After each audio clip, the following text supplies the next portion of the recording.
Well, good day to everyone joining us and welcome to today's X Talks webinar. Today's talk is entitled When It All Works, Case Studies for Success with Patient Diversity in Clinical Trials. My name is Sumaya and I'll be your X Talks host for today. Today's webinar will run for approximately 60 minutes. This presentation includes a Q&A session with our speakers. This webinar is designed to be interactive and webinars work best when you're involved. So please feel free to submit questions and comments for our speakers throughout the presentation using the questions chat box, and we'll try to attend to your questions during the Q&A session. This chat box is located in the control panel on the right-hand side of your screen. If you require any assistance, please contact me at any time by sending a message using this chat panel. We also have handouts available for this presentation, and you can download them through the Handouts tab in your control panel. At this time, all participants are in listen-only mode. Please also note that this event will be recorded and made available for streaming on xtalks.com.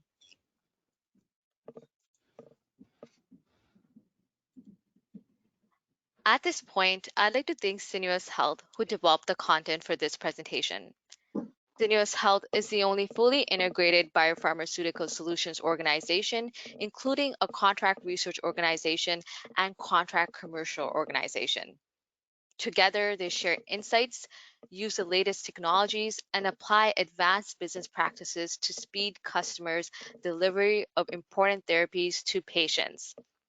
So now, without further ado, I'd like to hand the mic over to our moderator for today's webinar, and that's Nick. You may begin when ready. Great, thank you, Samaya. So let's go forward, please, on the slides. So thank you to the audience for taking time out of your day to join us for this panel discussion. Privileged to have several prominent speakers with us from a pretty broad perspective about where we are with patient diversity in clinical trials. And before we do introductions and get into the discussion, if you can go to the next slide, please, Samaya. Really just want to set the stage that this is the third in a series of 4 X Talks that we've put together, really to try and cover the arc or the continuum, if you like, of what it means to think about patient diversity in clinical trials. So you can see the 2 previous X Talks that have gone on in the preceding couple of weeks, recordings of which are available through the X Talks links that you use to register. And then following the meeting today, next week, we'll have a discussion about how can we think about putting some teeth into policy so that patient diversity in clinical trials becomes the new normal and not something that we're continually having to try to push the rock up the hill, so to speak. So today, what we're really going to be focusing on with the panelists that you see is to share some case studies about how, with intentional design and leadership from the top of organizations, that it is entirely feasible to achieve diversity in patients for clinical trials, and what lessons we can take forward from the observations of the panelists. So the next slide, please. So here are our panelists today, and I'd just like to do a quick introduction for each. So first, Dr. Naja is an assistant professor at Windshield Cancer Center at Emory University in Atlanta. He is a board-certified medical oncologist with a specialty in urinary cancers. Importantly, I've read many of these publications that Dr. Naja has put out around patient diversity and the need for that in clinical trials, including, for example, work for ASCO, documenting the frankly appalling lack of representation in immunotherapy trials, a huge area for oncology, and certainly things we can do better. Recently, Basel has presented to the NCI task force on head and neck cancers and patient diversity. And Dr. Naja brings a very broad base of experience from work both within the US and previously, I know, in Canada and other regions. So, Basel, welcome. Diana Foster joins us from the Society for Clinical Research Science. And Diana is leading an important effort she will share with us today to try and help us as an industry have a much better understanding of, if you like, the cultural competence and commitment that study sites either have available or need our support to think about how to get diverse patients into clinical trials. Diana has had a broad set of experience over the past many years addressing audiences around these issues and about how to get a broader base of study sites engaged into clinical research. And one of the publications that Diana's put out is available for download from this website. So Diana, thank you also for joining us. Next, I'm thrilled to welcome Warren White from Concert AI. Warren has been responsible for putting together a new program for Concert AI, leveraging real-world data and information to try and think about new ways we can use the evidence that already exists in healthcare systems to give us better insights to patient journeys, healthcare disparities, and what sort of solutions that we might be able to bring. Warren has an interesting background in biology himself, and I think, Warren, that gives you, I think, a pretty unique perspective, as well as having worked in biopharmaceutical companies, so be able to bridge all of those things together. So Warren, we certainly look forward to hearing from you. And then finally, last but by no means least, I'm thrilled to welcome Lorena Curie from Bristol Myers Squibb, who, as you can see, is head of the diversity strategy there. Lorena brings, I think, a very unique perspective as being in a different community and having moved here from Mexico, just 7 years ago, I think, Lorena, and most recently was recognized as being one of the more influential people in this space. I think an award that literally just came out, Lorena, so congratulations to all of us. And we heard last week from one of Lorena's colleagues about efforts that BMS had put in place to bring together all of their stakeholders for solutions. And Lorena is going to share with us a particular solution that I thought was incredibly successful, again, by intentional design. So welcome, everybody. I really appreciate your time to join us. But if we can go to the next slide, please. So Vistal, I'd like to pass this to you to begin with, because I recall hearing at an FDA AACR workshop about multiple myeloma last year, the tremendous work that's been done at Windshield to redress the balance, if you like, of patient diversity in the trials that you do. I thought that was a remarkable story of intentional design and change by a large institution. So very much looking forward to hearing your perspective today. So Basel, I'll leave this to you now. Thank you very much, Dr. Kenny, for the invitation, and I'd also like to thank my co-panelists. So my name is Dr. Naza. I am a medical oncologist at Emory University in Atlanta, Georgia, and I'll be talking to you about our experience in this domain at the Windshield Cancer Institute. Next slide, please. So I'll start with some good news and data to demonstrate that although the problem of underrepresentation of minority patients in clinical trial is actually an old one, and one that has been difficult to solve. This is data from the National Cancer Institute showing that with the dedication of the National Cancer Institute to enroll in their clinical trials across the country over the last 20 years, there's a very clear trend where we're getting closer to the representation of racial and ethnic groups, and we're moving towards one that sort of mirrors the percentage in the general population. There is some additional work to be done. We're not there yet, but this is really an example, a large-scale example, that this is a problem that can be solved. In oncology, we focus very much on access to clinical trials because it's actually a key feature of high-quality cancer care. So it's not only important from a scientific point of view, but it's also very important from an equity point of view. Next slide, please. So at the Windshield Cancer Institute, we have a very strong dedication to enrolling a diverse patient population in our clinical trial. As Dr. Kenny mentioned, this is really a top-down effect. Our percentage of Black or African American patients in our trial is 30%. This is the same percentage as the one of the community we serve in metropolitan Atlanta in terms of the patient demographic. We are able to achieve this through a variety of efforts that are led by our leadership. We have multiple funding opportunities for disparities research. And at the clinical side, where we see many of our minority patients at the Grady Memorial Hospital, We have a growing portfolio that clinical trials that are available at Grady. Next slide, please. So I think this is probably the most important aspect of the perspective I can offer as someone in an academic setting. This is a study that we participated in, where the authors talked to investigators from 8 different centers, including our center, where the representation of patients of minority backgrounds actually mirrors the patient population that those academic centers serve, and we are one of them.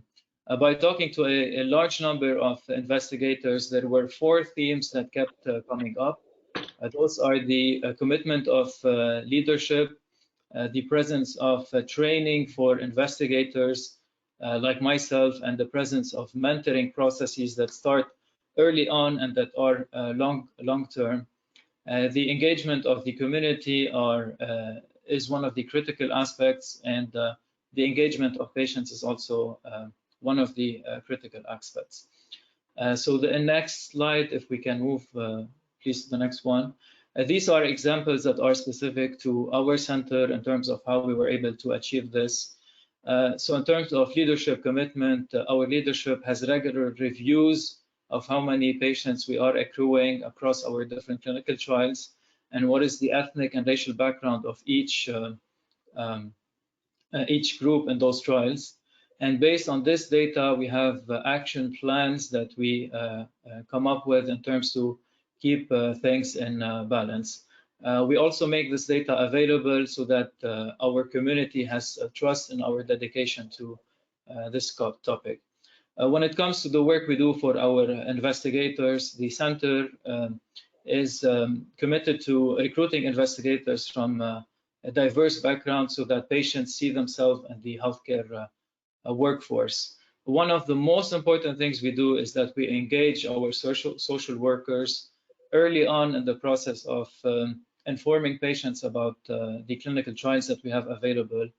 If we identify somebody who might have a barrier, an economic barrier or a logistic barrier to accessing a clinical trials, our clinical trial team and social worker provide more close follow-up for those patients in terms of calling them in between visits and providing additional support.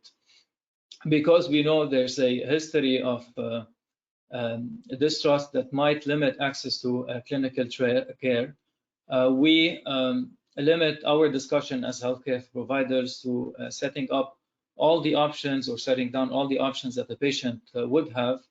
And then we leave it to our clinical trial coordinators who come from diverse backgrounds, once again, to work with the patients on the detail of what it would mean for them to be enrolled in a clinical trial, what financial implications they might have. So this way our patients don't feel that we are trying to maybe necessarily convince them to enroll in a clinical trial. So we lay it out as part of the care options that are available, and we do encourage all of our patients to enroll into the clinical trials. We also have seen that involving families of patients early on is one of the things that have worked very well for us.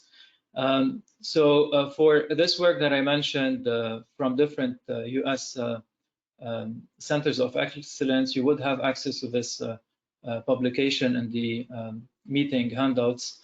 One additional area of involvement that we work on, as Dr. Kenny mentioned, is the advocacy, and I, with some other investigators, have written a book chapter on this topic, specifically focusing on immunotherapy and representation of minority patients. It's also in the this meeting's handout, and I would encourage you to take a look at it. Thank you very much for having me, and I'd like to thank you once again, and I'll be happy to take any questions in the second portion of the meeting.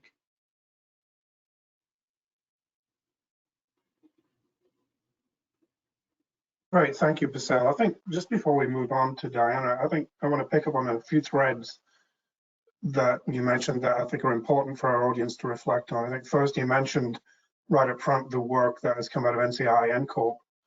And beginning, I think, back in 2014, they've really done a tremendous job of pushing out into community oncology centers to improve representation. And we're starting to see those numbers. We actually heard some of that last week from Dr. McCaskill-Stevens from NCORP. So that certainly, I think, is important. Another thing you mentioned, I think, is very critical for people to pick up on is that, as you said, particularly in oncology, clinical trials are part of the continuum of healthcare. Right? They're not a different option. For many people, this is their care, right? And so that need for equity is perhaps even more heightened. I think congratulations also to you and your colleagues at Windshield, because getting to a 30% diversity content is remarkable when we think about 4 or 5% of patients nationally getting into clinical trials from a diverse base. And I think some of the work has also just been recently recognized that you all do by ASCO, giving another grant to Grady around breast cancer programs, which I think is wonderful to see. And then lastly, I think this idea of mentoring and physician diversity is critical, right? It's that kind of people like me concept. People respond well to people like them. And if we don't have that, we kind of fall back into the, I've heard it put impolitely, white guys in white coats, which doesn't really help the situation at all. So I think that was a great summary, Basel. Thank you so much. So Diana, maybe we can, I think, move to you, and maybe from a slightly different perspective. SCRS tends to serve a slightly different segment of clinical development, and we'd love to hear your perspective about the work you're doing with the assessment tool. Thank you so much, Dr. Kinney. It's my pleasure to join all of you today and have an opportunity to share a little bit more about some of the work SCRS has been doing. And as you know, our focus is the representation and support of the site and the site's voice, and understanding that particular specific perspective has been the impetus for our work. So actually, I have had the pleasure of serving SCRS in leadership in the diversity program since we initiated this work back in 2016. We were actually approached by Merck when Dr. Rob Califf, who was then currently commissioner of FDA, announced that 2016 would be the year of diversity. And of course, we all know that diversity has been an issue in clinical trials for decades. But he took the impetus and focused on this back in 2016 and brought some heightened attention to the issue, I think, at that time. And of course, we have progressed so considerably over the last several years in regard to the emphasis here. So we had the opportunity, and Merck came to us particularly to say we were part of I think 40-some constituents that were brought together to discuss the topic at that time. And we brought forward the perspective of the site, where much research has been published, as you all probably are aware of, on the patient perspective, not so much on the emphasis of what are sites thinking about this issue, what is their knowledge base? Do they have best practices or lack thereof? If we can move to this next slide, please. What we very consciously did, this is a very large working group. Some of the representatives from pharma, suppliers, CROs have been working with this group for many years. For example, Syneos, a CRO that has been instrumental in supporting and also helping to fund this group, and the research that we've been able to accomplish related to this significant contribution and exposure to the problem through a variety of different parts and components of industry has allowed us to do a significant amount of research.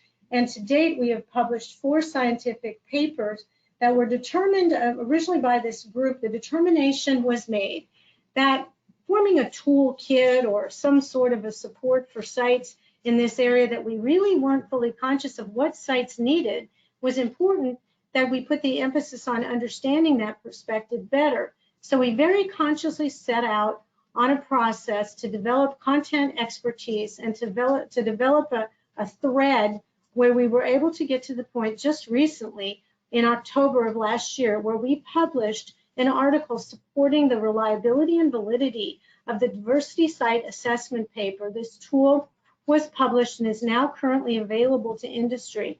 I'm going to describe to you where we're going with this instrument, but in here in a moment. But as you can see by the slide here and the definition of what we hope to set out in our mission in developing the tool is to allow sites to assess and better understand from their own internal perspective where they sit with the issue of diversity in a manner that's not necessarily threatening to them, to perhaps assess themselves and realize that, wow, we have a lot of work to do here, but to give a starting point to not only the site, but to sponsor CROs, those working directly with the sites.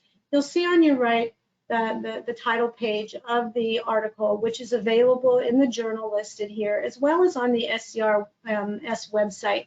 There's a tab on the website dedicated completely to diversity. Within that information are all the papers that we have published to get to the point where this is the only tool available that has the scientific background behind the survey to help sites assess this issue. So if we can move to the next slide. The tool was developed with, as I said, in a way that the intent was that this would be a non-threatening manner. Data will be owned by SCRS that is collected on the instrument, and it will be de-identified data. So as this instrument sits out in industry currently, we hope it will be used by many. For example, GSK, one of the members of the working group, has determined that they will be launching the tool as a step in helping monitors to assess sites, specifically at an independent specific site level, to help them understand, and I'll explain in a moment the different areas this tool is broken down into, but to help them assess what resources do they need. So in the previous presentation where you were talking about your resource development, that is exactly where we hope to go once this tool, once the data has been analyzed through numbers of sites' responses to the tool, to better create resources to support the sites where they need additional knowledge and training. So it's divided, the instrument is really very simple. It's a 25 question instrument, and the scores range, it's divided into 3 sections from 0 to 150. The site is scored, it's self-scoring. The score then allows the research site to evaluate where they sit with adopting the need for potentially new resource and best practice. If you'll go to the next slide, please. There are 3 sections, as I mentioned. A site element where the site is really just looking at perhaps their support staff, their cultural representation, how they are responding just generally to the nature of diversity, approaching diversity. Then recruitment and outreach, an understanding of the community. For example, when we began our content development to look at what questions we would be including in interviewing sites in our pilot studies, we found that a site might be right on the cusp of a minority population, yet they're sitting in a large city in a metropolitan area, and they didn't even realize that close to them was a minority population that is ripe for outreach to them in terms of diversity enrollment. So we uncovered some pretty basic things in regards to the first steps of developing the 25 questions to begin with. So recruitment and outreach and understanding of the community is another section within the instrument. And then the patient-focused services. Are you providing transportation? Are you open during hours that might allow for more minority population participation, as a very general example? Those questions have been bundled together. If we can move to the next slide. And as I mentioned, there is a ranking that the site will complete that will be available only to them. They are only able to access the tool every 6 months. So our next step is so that they can show either improvement or lack thereof. There is some control there as far as those responses and how we hope to analyze them. Because the important next step is to not only increase the visibility and use of this tool with industry and sites, but to also create an analysis of information. A dashboard will be going live to digitalize the instrument in just a few weeks. Actually, that will be available. We're able to then continually collect data that will be analyzed as we develop resources to support sites. We currently have a study that's rolling out. Actually, we're underway right now with this project, where we're taking a look at this instrument's actually been responded to by almost 1,000 sites now around the world. So it does have some global implications that we hope to analyze further. But our last study, we had 430 sites participate around the globe of all different types of backgrounds of sites and settings. And so we'll be taking a look right now and publishing a paper in March that looks at that data and the resource development that we will be determining from that data that may be necessary. So instead of just rolling out cultural training or rolling out this toolkit that I mentioned earlier, what we'll be doing is developing very specific responding to the very specific needs of sites. So that is just one component of the work we've been doing at SCRS, and heightened awareness and knowledge among the sites throughout the world has been our generalized focus. And we've taken some steps in the last 2 years at really understanding this from a more moving beyond just a domestic understanding to looking at sites throughout the world. And we'll be reporting some of those observations in the near future. So I thank you for an opportunity to talk about what we would consider to be for 2021, probably one of, among other awareness activities, probably one of the most important elements of the work SCRS will be doing. So I thank you. And I will also be delighted to take further questions about this later as well. Great, thank you so much, Diane. I think it's a great summary of an important mission, if you like, because for me, you've highlighted a few key things, right? I think one, the idea of open collaboration and access is important, right? And we've all talked about that both in this panel and previously. I think two, you know, what you guys are trying to help us all do is shine a light on a major knowledge gap we have as an industry, right? We've always known, you know, which site deals with different diseases, what's the historic rate of enrollment, who's the investigator you want to talk to, but we've had this blind spot that you're shining a light into about what is people's cultural competence, if you like, to think about communities. And it's interesting, you mentioned people not having an awareness of what's around them. Because I know when we talked to Fabian Sandoval in the very first webinar, you know, he was saying, look, there was this huge Latinx community in DC that was completely underserved. And once we did that outreach to them, guess what happened? Good things happened. And then I think lastly, Diane, a lot of what you mentioned in terms of, you know, community support and all those things really resonates with what Basel and his colleagues at Windshield had to do to move the needle there. So it all sort of threads together. So thank you for that. Warren, if we could move to you, I think, you know, it was important that Diana noted about collecting data and using that as knowledge for sites, but you look at data a little bit differently from the Concert AI perspective. Can you maybe share with us your journey there and what the ERace program is bringing and how you see data influencing in a good way what we can do for diversity?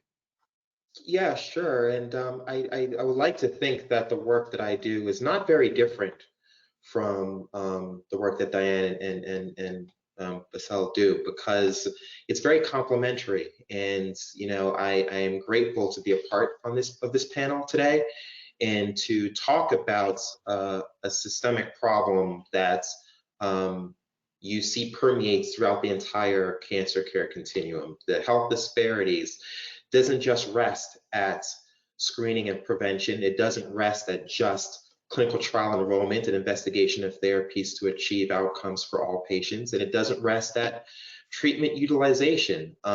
It truly does span the entire continuum. And so I'm very much grateful to be a part of this panel because it's bringing expertise from different parts of the industry, from different stakeholders that have a hand in the care that's being provided from screening and prevention through survivorship.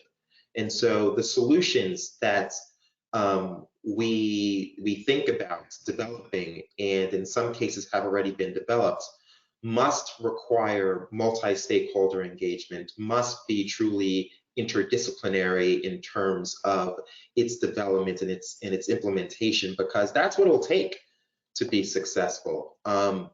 So you talk about my journey, and I would like to sort of weave my journey into the journey of data and technology and how it came to be, as well as health disparities and how we've gotten to where we are today. So I think we're all familiar with the report that came out by the Institute of Medicine about 25 years ago, time flies, I think it was 2002, 2003, around unequal treatment and confronting the racial and ethnic disparities that exist in healthcare. And back then, that report was instrumental because it not only said definitively that disparities exist, but it called to attention the fact that we need to do something about it. And unfortunately, 25, 26 some odd years later, those disparities still exist. I'm encouraged to see statistics come out of Emory that shows within a particular region, African Americans are being enrolled into oncology clinical trials at a 30% clip. But unfortunately, that is not what you see elsewhere. Minorities make up 40% of this nation's population, yet only comprise about 20% of clinical trials. And African Americans, it's about 2 to 5% typically for oncology clinical trials. So more work needs to be done. I'm encouraged with the progress that's been made. Don't get me wrong, but more work needs to be done, and that's why I am playing a role. So why data and technology? Let's see, 1970s is when I believe the first EMR system was implemented. Since then, you've seen increasing pressure from regulatory bodies like the FDA, from payers with regards to performance-based mechanisms for reimbursement, to pharmaceutical companies and drug manufacturers requiring evidence generation be the foundation by which therapies are investigated and ultimately commercialized. Because at the end of the day, we're talking about precision medicine, personalized care, and developing treatments at the right time for the right patient. And in order for that to happen, you need medical records data, claims data, labs information, and all of the clinical information that you can bring to bear in the natural setting in order to get a more holistic view of all patients, not just a privileged view, and to really understand the molecular mechanisms underpinning the diseases that these patients are inflicted by.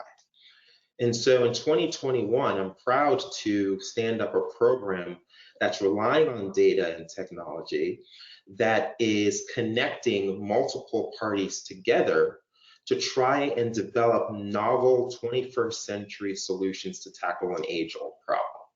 So that's the history and the journey to create the motivation, the drive, the passion to do something meaningful and impactful in this space. So with ERace, called Engaging Research to Achieve Cancer Care Equity, we are partnering with academic institutions, with other digital technology companies, with pharmaceutical companies, and with contract research organizations. I think these are the principal players that could play an impactful, meaningful role in addressing health disparities. And we're bringing these different stakeholders to the table to do one thing and one thing only, to come up with a solution to address health disparities.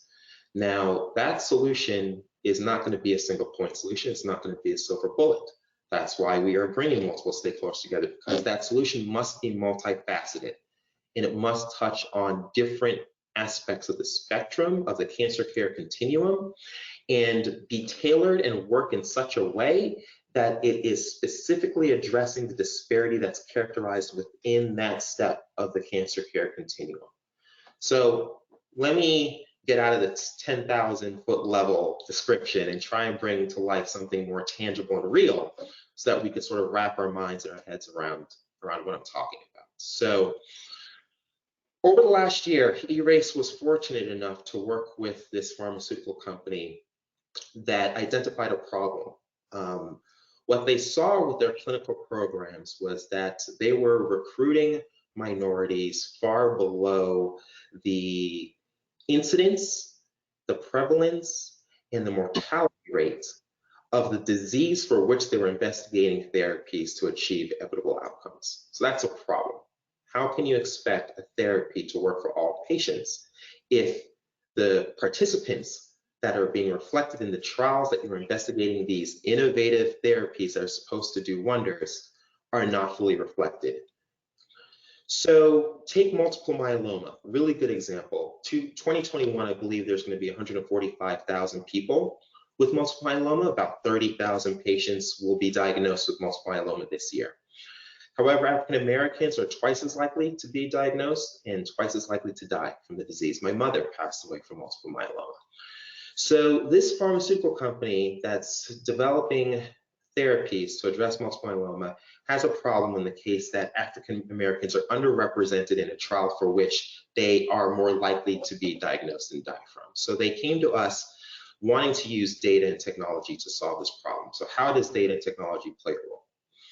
So we look at medical records information, and the first thing we do is define the disparity that exists within African Americans diagnosed with multiple myeloma. Now, how you define disparity is dependent upon the eye of the beholder. You could define it based on differences in certain cancer measures, like the number of cancer cases. You could define it based on adverse events. You could define it any one of a number of ways. And so we used different variables that are all reflected within patient records to try and first characterize the disparity, because you need to have an understanding of the problem in order to develop a solution that would be effective in addressing that problem. So we use medical records and characterize disparities among African American multiple myeloma patients throughout the United States. And we were fortunate to have data that is so granular that you can get down to the zip code level and start to create regional disparity hotspots. And so that is when you're looking at areas, counties in New York versus Alabama versus California, you're going to see differences in the disproportionate burden of multiple myeloma among African Americans. And that's to be expected because the access to care and the quality of care is different from New York to Alabama to California. So that was step number one, is let's first understand the extent of the problem and define the problem as it exists in the United States today. Number two, in which we use data and technology to improve enrollment for our customer.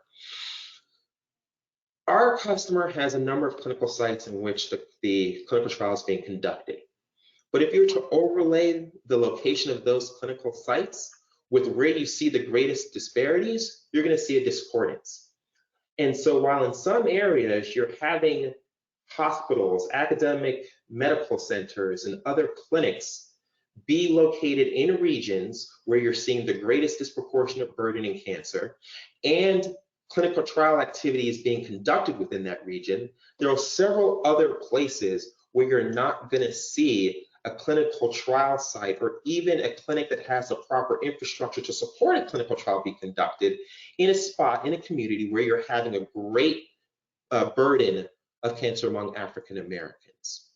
And so while it's promising to see places like Emory see 30% enrollment of African Americans, you could easily find other communities where you're going to have a significant number of African Americans that have multiple myeloma, but the closest site that's running a trial to investigate a therapy to address that disease is several miles, oftentimes in another state. And so if you think about trial burden, that's a problem. So what we did with data is say, okay, well, let's identify the sites where we know our current customers conducting clinical trial activity historically, as well as other pharmaceutical companies. But then let's also identify sites where no such trial activity is taking place to date. And let's characterize those sites and find out what is it about those sites that prevent them from running trial activity. And what can we do? What can our client do in terms of leveraging data and other clinical operational tools in order to support the initiation of trial activity within those sites? Because we are identifying African Americans in these regions that could benefit from such a trial. The third thing we're doing with data and technology is taking a look at the study designs, the protocols that have been used historically to run these trials. I think we're all familiar with the fact that if you're running trials based on historical protocol that's not reflective of standard of care today, you're going to run into problems. Things like inclusion-exclusion criteria will summarily dismiss African Americans that could otherwise benefit because of things like high blood pressure or type 2 diabetes or insurance type, or age, or ECOG score. A number of factors that potentially have nothing to do with the real efficacy and the ability of improving the quality of life and reduce the progression of disease for that patient is now being excluded. And that's what's contributing to the 70 to 90% of participants being Caucasian in these trials. So we're using data and AI and machine learning to examine those protocols, compare it against the standard of care that benefits for patients, as well as treatment guidelines that are published to date, and identify parameters within the protocols that can be modified up or down. And depending upon a 1 degree change in the criterion or the presence or absence of another criterion, what is the delta or change or impact in the ability to enroll African Americans into that trial? And we've developed a dashboard or a tool so that the clinical development and operations teams at this pharmaceutical company can look and track this in near real time. And as they design these trials, they can start to see how changing the parameters of the study design in either direction could influence the projection of ability to enroll minorities. And then the last part that we're doing, and this is the critical part because like I said at the beginning, there's no one-point solution. How are you going to address the trust or lack thereof between the physician and the patient? So it's one thing to use data and technology to identify where these disparities exist. It's another thing to identify the sites where clinical trial activity is going on or not going on. But you could bring a horse to water, you can't make him drink it. You could identify African Americans that have multiple myeloma, but you can't force them to go into a clinical trial unless they feel comfortable enough and they trust that the care that they will receive will not put them in further harm. And so how do you have that conversation with the physician? How do you have that conversation with the patient? How do you begin to turn the interaction from one of mistrust to one of high trust? And that's where data, unfortunately, cannot get to that level. But data got us to that point. So now we need to do something more. And that's where, because we use that data to identify the communities where the problem exists, we could identify the institutions where we could start to do things like outreach programs, educational programs, tailor the messaging specific to the community in which these people are inflicted with the disease, and make it so that you're having a much more personalized discussion and interaction with the patient, as opposed to a generic one that could apply to any clinic or hospital system in the country. The last thing I'll mention, because I don't want to use up all of my time, I know we're 15 minutes left, is that as much as we're talking about patient diversity, but in order to address the trust, oftentimes patients feel more comfortable if they're interacting with a physician that shares a similar background, that shares a similar nationality or ethnicity. So now you're talking about a clinical workforce diversity issue. And how do you address that? How do you bring diversity such that you have more physicians that share similar background and history as the patients that they're treating?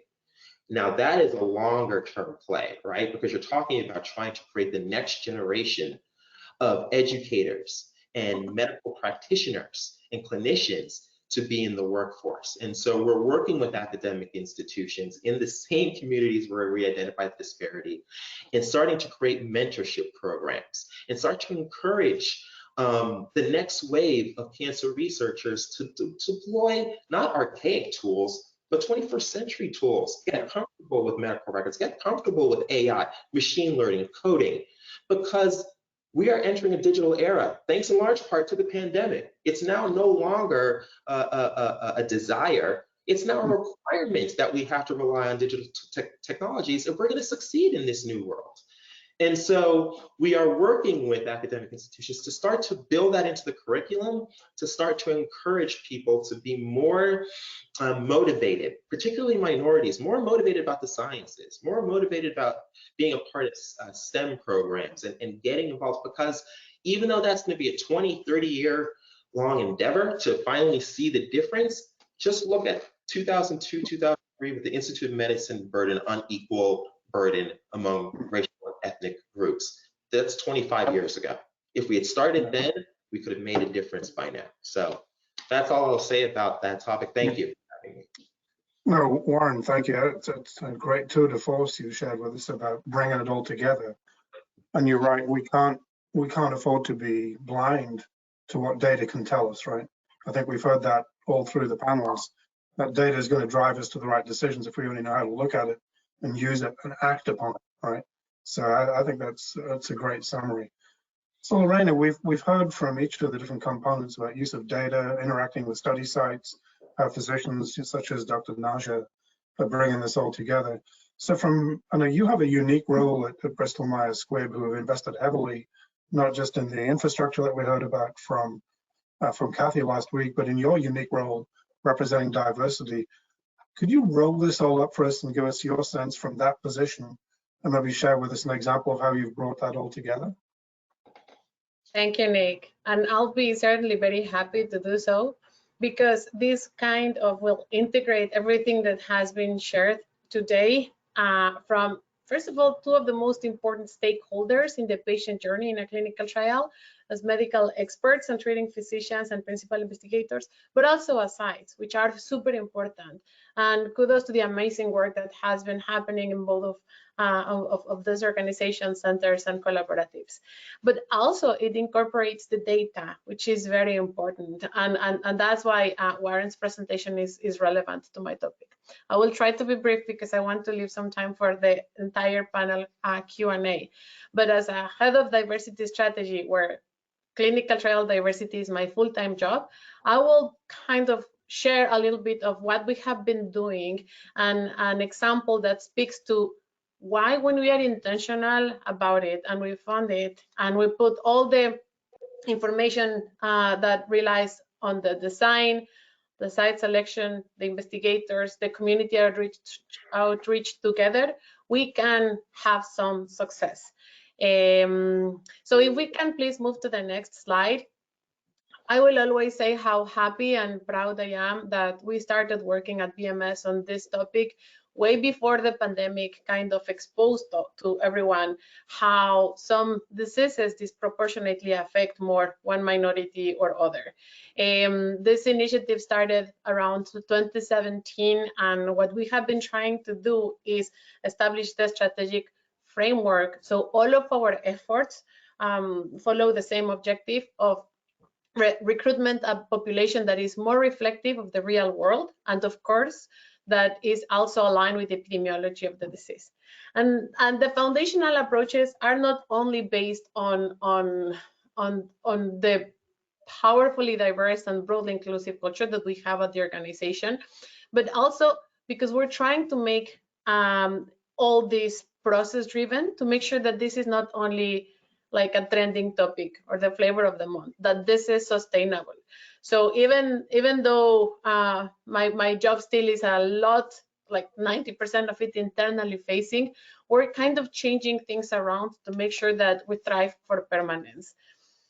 Of course, the outcomes are fully understood by everyone. It's not only the right thing to do from an ethical perspective, but also it's the smart thing to do from a scientific perspective. There is better data. There is information around safety and efficacy that will definitely be addressed with it. But we also are conscious of why and how health authorities have been raising this topic during these past years and way before. And let me just make a comment before I share the example. This is not happening only here in the US, and this is not only happening with race and ethnicity. This is happening across the world, and there are many underrepresented communities that need us to change the way that we are doing things. So let me now share the BMS example, so we can kind of see a more specific example. So we can go to the next 2 slides, please. I think it's, yeah, there you go. So historically, according to literature, the enrollment of Black patients in cancer trials is as low as 4%. When we think about a disease that is higher percent of higher incidence in Blacks than in whites, this doesn't really look good at all. So what I am presenting right now is how in one of our studies that already finalized at recruitment, we were able to partner with our engagement and enrollment group to make sure that our operational strategies were looking into the right recruitment. What we did, first of all, is we targeted the site selection in areas with increased Black population. We tried to be geographically on those places where the community was in need. But we also partnered with community-based organizations and advocacy organizations that targeted minority groups to make sure that we did not have only the right message, but the right messenger to rebuild the much needed trust that patients needed to have. And we were trying to, elevate the information around prostate health and around clinical trials. And the benefits of this is that we did not only increase this participation from that historical 4% to a 17, but they also helped us kind of better build our further prostate studies. More importantly, it helped us build an aspirational goal higher than this 17% in the US. So our next and upcoming pipeline studies on these disease areas have no less than that, right? I need to say also something important. I am very proud of this case study, but this should not be our only one. And 17% is not enough. So that's why we are continuously working as a sponsor, but sharing best practices and looking forward to that collaborative interactions in the healthcare industry that can help us support the medically underserved populations and again make this something permanent. So I know I kind of rushed through it, but with this I will leave some time for the audience to ask some questions, and thank you for the opportunity.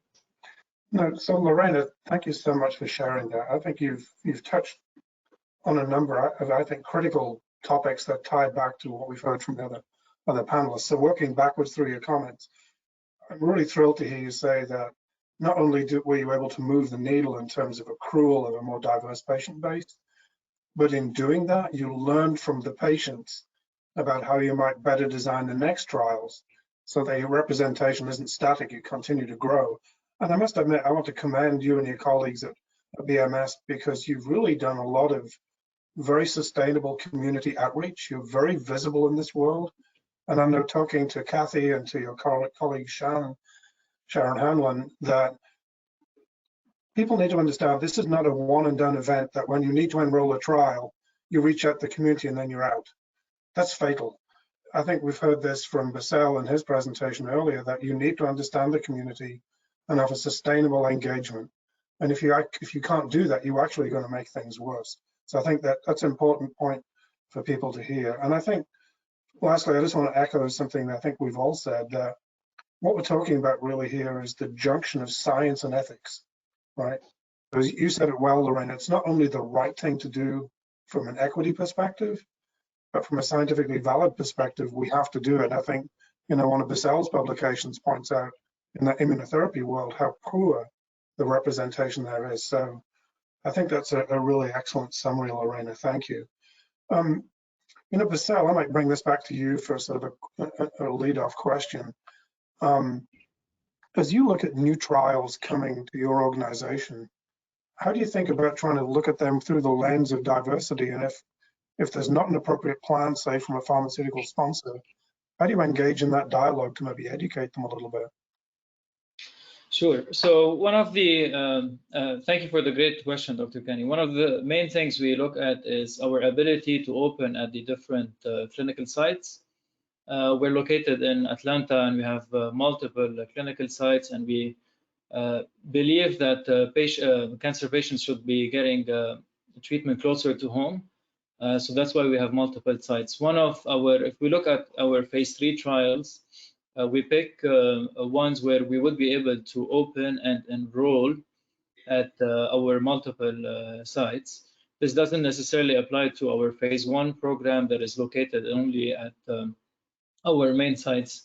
But I think our ability to enroll across the different sites is one of the main things that we look at, because we know from experience that this is a main driver in terms of achieving and maintaining diversity in our clinical trial population. Yeah, I think that's good. Thank you.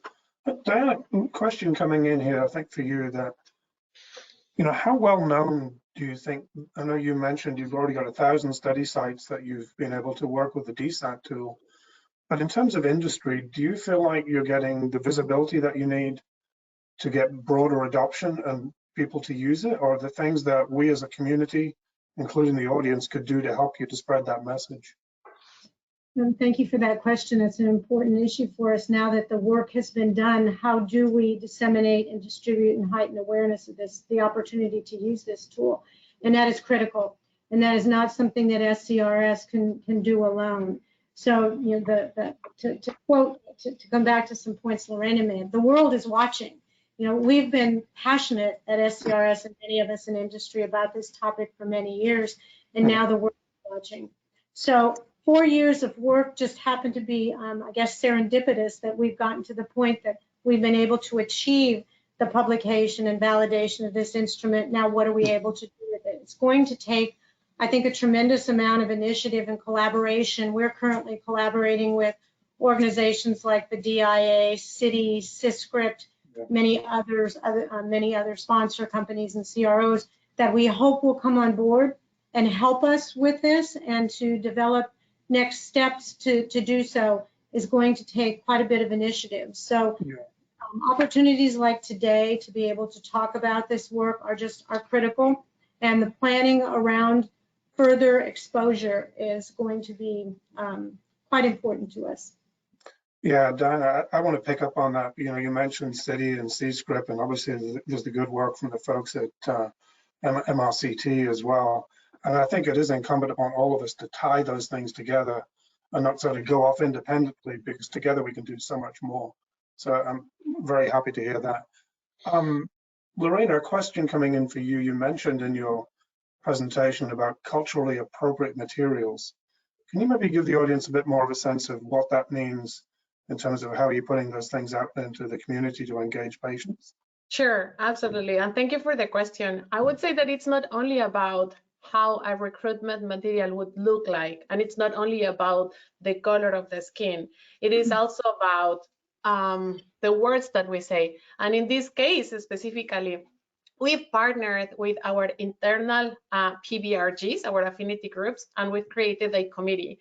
And they were reviewing the message and the recruitment material that was proposed, and they say, well, we don't really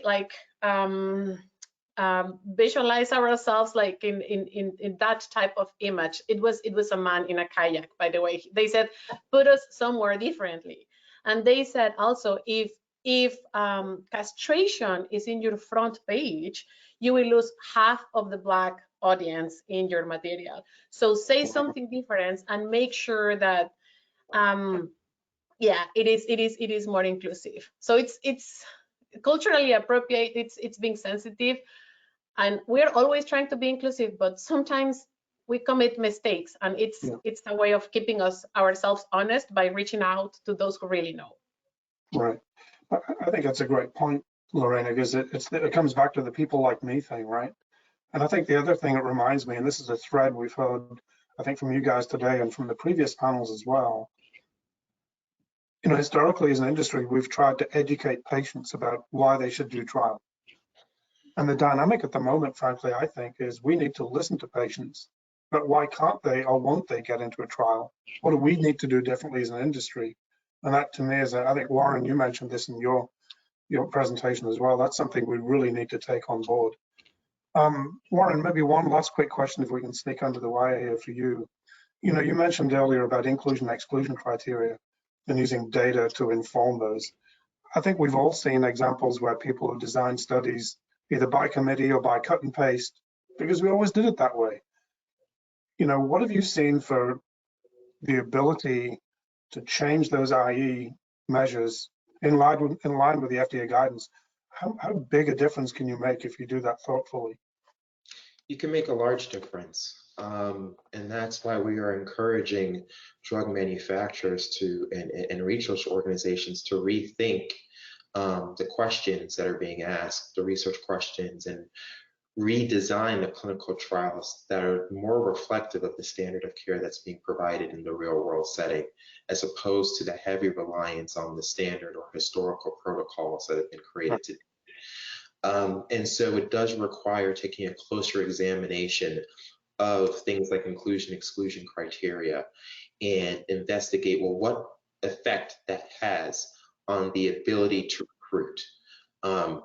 When you understand how each one of the criteria in the inclusion exclusion criteria impacts the ability to recruit minorities, because of the nature of the disease and the stage of the disease in which minorities are typically diagnosed at because of failure to do things like screening, routine screening, it makes a large difference. And you can go from what we've seen share preliminary results, you can go from a 4% minority enrollment up to 17% by just changing 2 of the parameters in the inclusion exclusion criteria. That's a tremendous difference.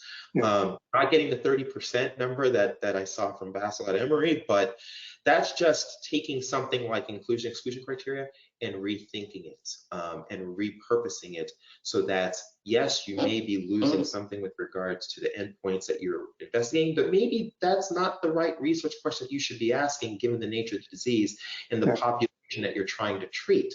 And so if ultimately, well, we're running out of time, but like, I'm happy for anyone to reach out to me about this. No, but I think just to wrap it up, Warren, it's a great point, right? It's understanding the people with the disease and working backwards from there, not starting with your ivory tower and trying to drive a fix on top of that. So listen, guys, thank you so much for a great discussion. I'm sure we could have talked for a lot longer. Appreciate your participation. I know, Lorena, you need to run to another meeting. Thank you for staying a little longer. And Samaya, with that, let me pass it back to you. And again, big thanks to everybody on the panel for an informative dialogue. Thank you. Fantastic. Thank you, Nick, and to all our speakers for that fantastic presentation. And to all of our attendees who did submit lots of interesting questions. If you couldn't attend to your questions, not to worry. The team at Syneos Health may follow up with you later on as well. And if you do have more questions, you can also quickly jot down the emails on your screens right now. So go ahead, quickly jot those down, and you can send those questions to our speakers as well. And once again, thank you everyone for participating in today's webinar. You will be receiving a follow-up email from Xtalks with access to the recorded archive for this event. A survey window will be popping up on your screens. Your participation is appreciated as it will help us improve our webinars. Now I'm about to send you a link in your chat box. You'll be able to view the recording of this event on this page, and you can also share this link with your colleagues when they register for this recording here as well. So I encourage you to do that. Now, please join us in thanking all of our speakers and our moderator, Nick, for that fantastic presentation once again. We hope you found this webinar informative. Have a great day, everyone. Thank you. Thank you. Bye-bye.